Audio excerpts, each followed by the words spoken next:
Nokia once controlled nearly half the phone market on Earth. Their engineers saw the future years before Apple did. They built it, they tested it, they held it in their hands. So why did Nokia lose everything? The answer wasn't Apple's technology, it was Nokia's culture. By 1998, Nokia was the most valuable brand in Europe, not just in tech, not just in phones, the most valuable brand in Europe. They were selling more handsets than Motorola, Ericsson, and Sony combined. If you owned a phone in the late 90s, there's a good chance it was a Nokia. And it probably survived being dropped down a flight of stairs. Nokia wasn't just dominant, they seemed untouchable. In 2004, a team of Nokia engineers built a prototype, large touchscreen, internet connection, apps. 3 years before the iPhone, it never became a product, not because the technology failed, because the people above them were afraid.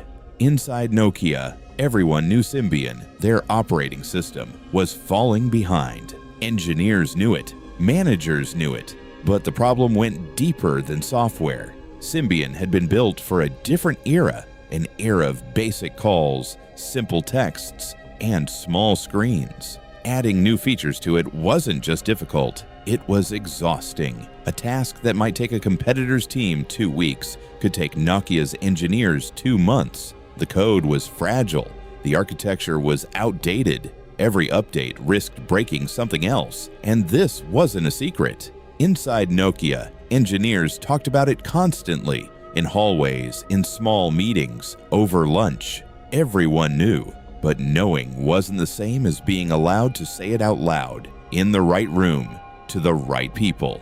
There's a concept researchers call psychological safety, the idea that people in an organization feel safe enough to speak up, disagree, or deliver bad news without fear of punishment. Nokia had the opposite. It had a culture where the higher you went, the less truth you heard, not because the truth wasn't there, but because it had been filtered out, floor by floor, on the way up.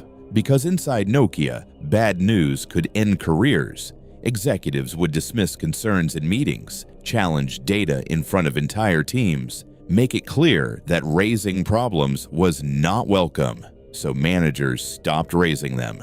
They learned to filter, to soften, to present bad news as manageable challenges. They told leadership what leadership wanted to hear. And leadership, isolated from the reality on the ground, kept believing Nokia was fine. The engineers who built the touchscreen prototype were told the market wasn't ready. They were told to focus on what was already working. They watched their idea get quietly shelved.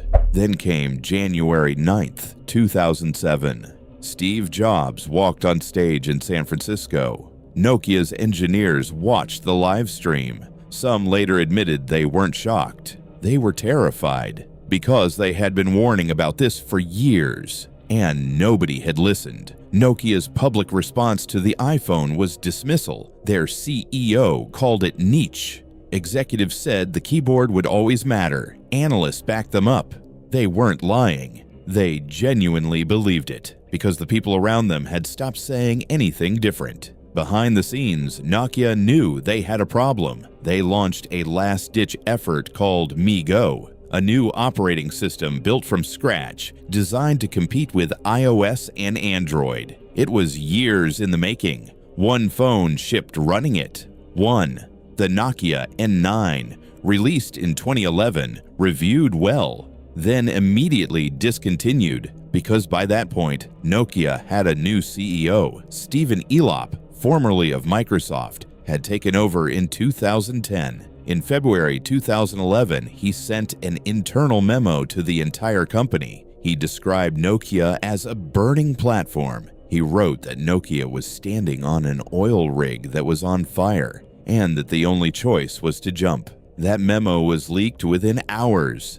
It told the world, and Nokia's own employees, that the company was in crisis. 3 months later, Elop announced Nokia would abandon MeeGo and build future phones on Microsoft's Windows Phone platform instead. Windows Phone was supposed to be the answer. Microsoft had resources, distribution, enterprise relationships. But the platform was too far behind. Developers weren't building for it. Consumers weren't buying it. Nokia had jumped from a burning platform straight into the water, and the water was cold.